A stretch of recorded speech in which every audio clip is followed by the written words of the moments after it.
Pata taarifa kemkem kwa kujiunga na siri za Bongo. Subscribe, lakini pia weka notification on ili uweze kupata taarifa pale video zinapowekwa.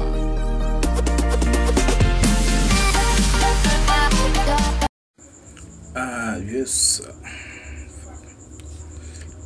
Karibu tena mpenzi mtazamaji, na tunaendelea katika sehemu yetu hii nzuri kabisa. Ni sehemu ya 12 na tunaendelea katika sehemu ya 11.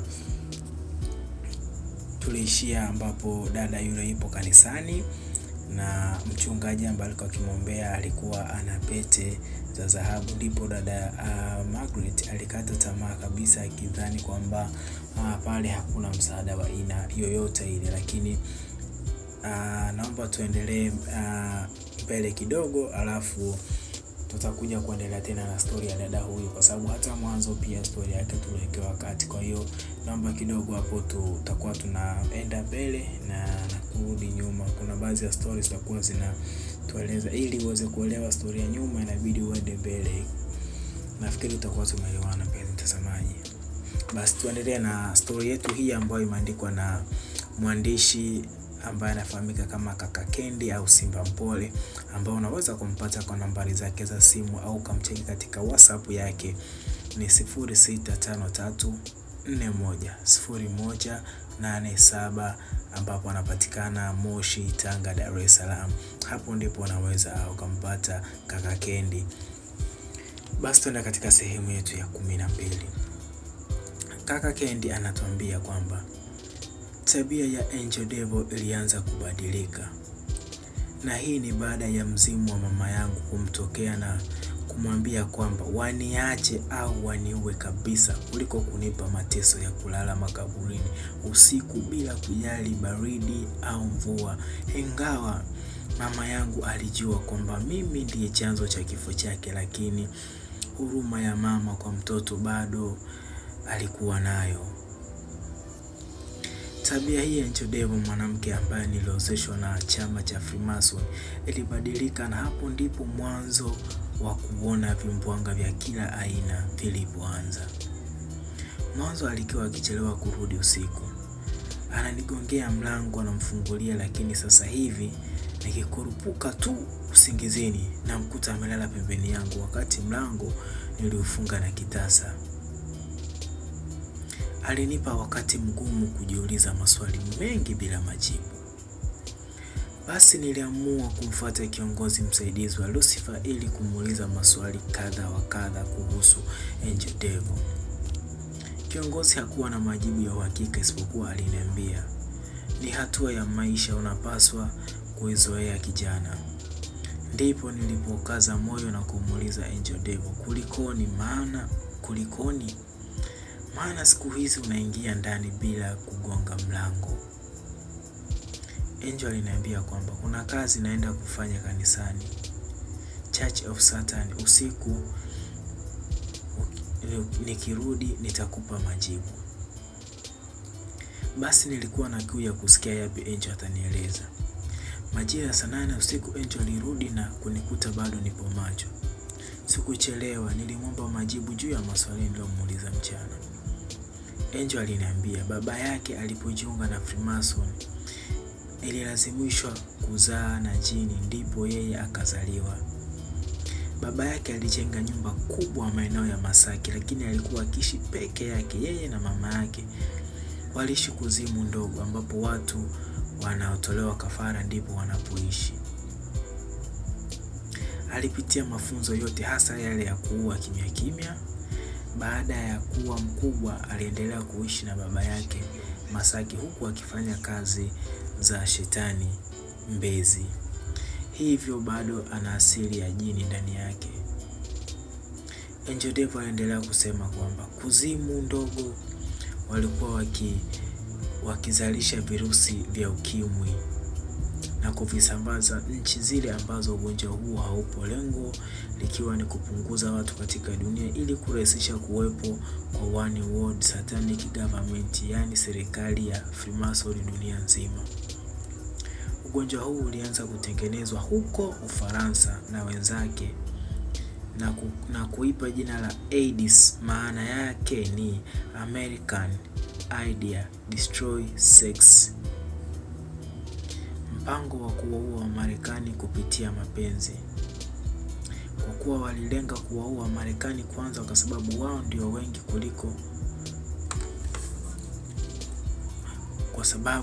Wamarekani wao ndio wengi sana. Ugonjwa huu ulipofika Marekani wakaupa tafsiri tofauti na ile Masonic, yani Acquired Immunity Deficiency Syndrome, wakiwa na maana ya kuzuia ugonjwa huo. Vile vile Angel Devil alisema kwamba katika kuzimu ndogo walifundishwa jinsi ya kufanya kazi mtandaoni au internet. Neno internet limetafsirika kawaida kwa Afrika, lakini maana yake ni tofauti na jinsi walipotafsiri. Internet ni muunganiko wa maneno mawili ya Kiingereza, yani inter ingia, neti kamatwa. Hivyo walikamata vijana wanaopenda ngono na wengine kusapoti wale wanaovaa nusu uchi mtandaoni. Vile vile wakiwa kuzimu ndogo waliunda mchezo unaoitwa Masonic Game. Mchezo hiyo inapatanishwa na pesa, kwa kuwa pesa ndiyo kiu ya mwanadamu. Michezo yenyewe ni kamari, kuchezesha makatuni na kasino, mchezo ambao kwa sasa unatamba sana Bongo. Vile vile kubeti, yani biko, tatu mzuka na kadhalika. Hizo ndio aina za michezo ambayo ni ya shetani. Angel Devil alisema kwamba michezo hiyo imewekwa kwa ajili ya kuwaibia watu hela, na wakisha zikosa wanatamani kuungana na Lucifer ili wazipate. Mchezo wa kasino ulipewa jina hilo wakiwa na maana cash is not return, yani zikienda hazirudi. Angel Devil alisema kwamba kule kuzimu ndogo mama yangu anasumbua na kumwambia waniache au waniue kuliko kunipa pesa za mateso. Basi taarifa hizi zilimfikia Lucifer na ilikuwa ndio nakaribia kupata degree ya 3 katika chama. Lucifer alitoa agizo, nimuone anayo ya kusema na mimi, na endapo nitakauka ataniua. Wakati nipo chumbani kwangu najiandaa mzimu, nilisikika sauti ya mama ikija na maombi ya kasi mno. Mama anasemaje?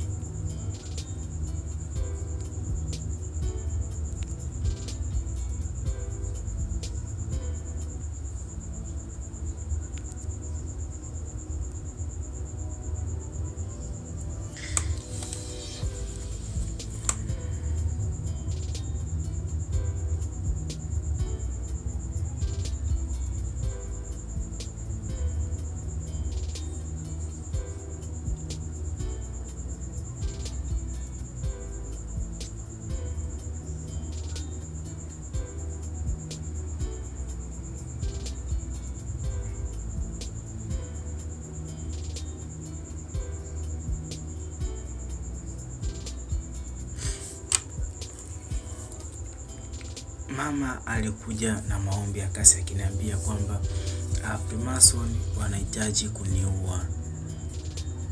Basi nifanye niwezalo ili niweze kutoka katika chama hicho. Basi mimi nilimwambia mama kwamba usijali, ngoja niende nikamsikilize kwanza ni kitu gani anachohitaji, kisha nitakapotoka hapo ndio nitajua nini cha kufanya.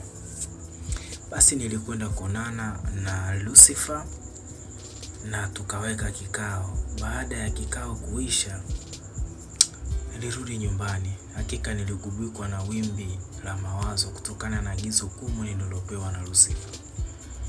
Niliwaza kwa kina jinsi ya kwenda kufukua kaburi la mama yangu, lakini hakuingia akilini kabisa. Kwenye kikao nilinyang'anywa pete zangu 3 ambazo zingeniwezesha kufanya zoezi hilo. Hakika mauti yamenikuta. Pete ya kwanza niliyochukuliwa ilikuwa ya mawasiliano na familia nzima ya Lucifer popote pale ni wapo.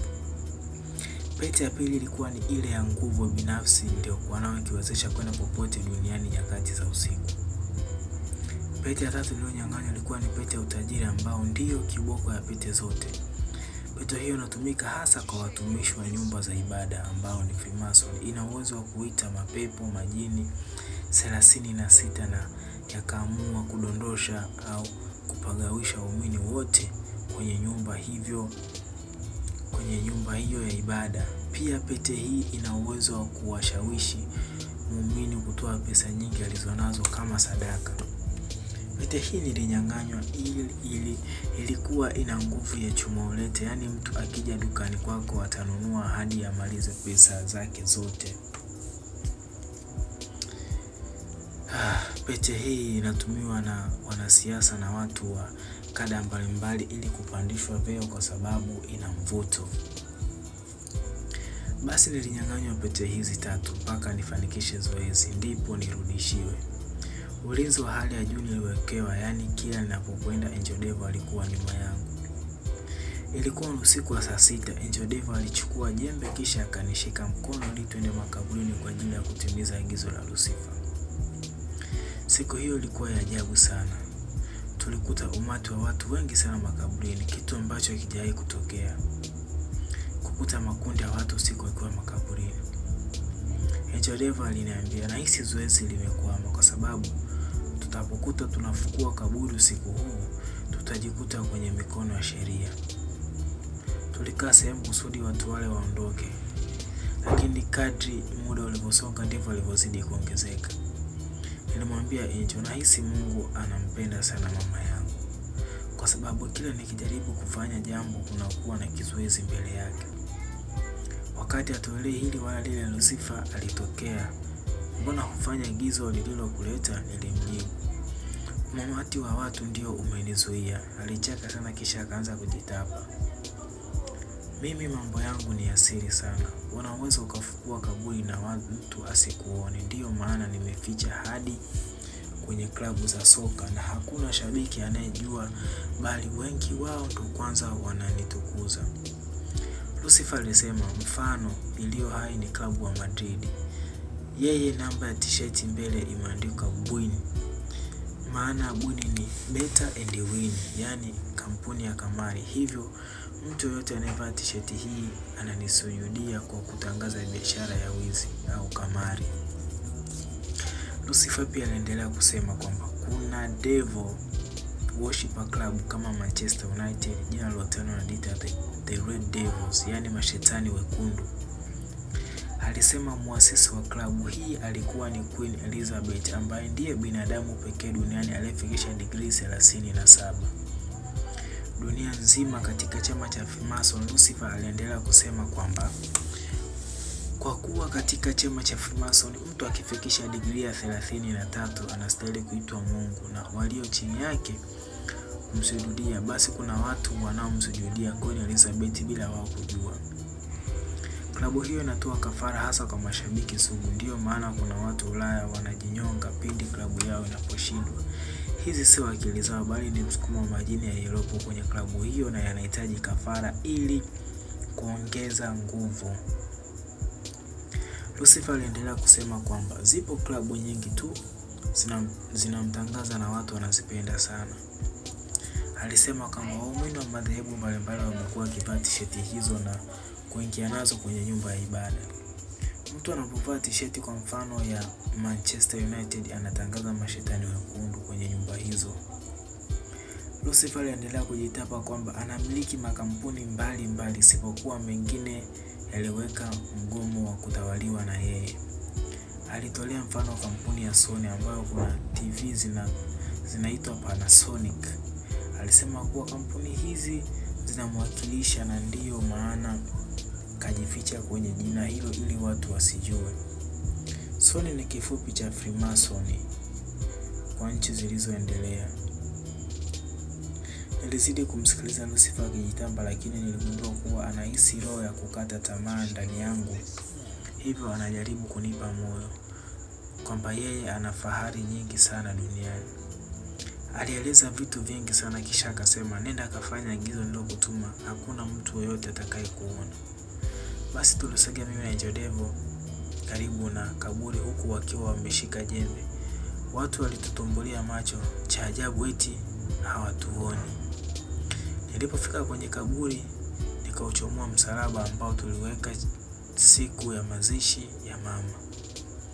Ghafla nikaanza kufunywa mwili mzima na watu ambao siwaoni.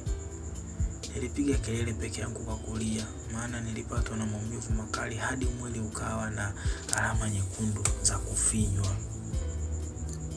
Cha kustajabisha, Njodevo alinitazama tu bila kusema chochote. Kutazama nyuma yangu nilimuona mama akicheka sana. Kisha akasema, "Ukutaka kufuata yale nilokuagiza ukafuata shetani ambaye hana msaada wowote zaidi ya kucheza na akili yako." Akaendelea kusema kwamba shetani ana nguvu duniani pekee, lakini kuzimu na mbinguni hafurukuti. Na kuagiza tena, rudisha mali za Lucifer kisha umgeukie Mungu wako. Usiogope kufa, kwani hakuna ajuaye siku yake ya kuagana na hii dunia. Baada ya kusema hivyo alitoweka, nikabaki na dua na Njodevo pale makaburini. Nini kitaendelea wakati nitakaporudisha mali za Freemason kama gari, fimbo na nyumba pamoja na cheti? Usikose katika sehemu yetu ya 13. Asante kwa kuchagua Siri za Bongo. Bonyeza subscribe kisha alama ya kengele.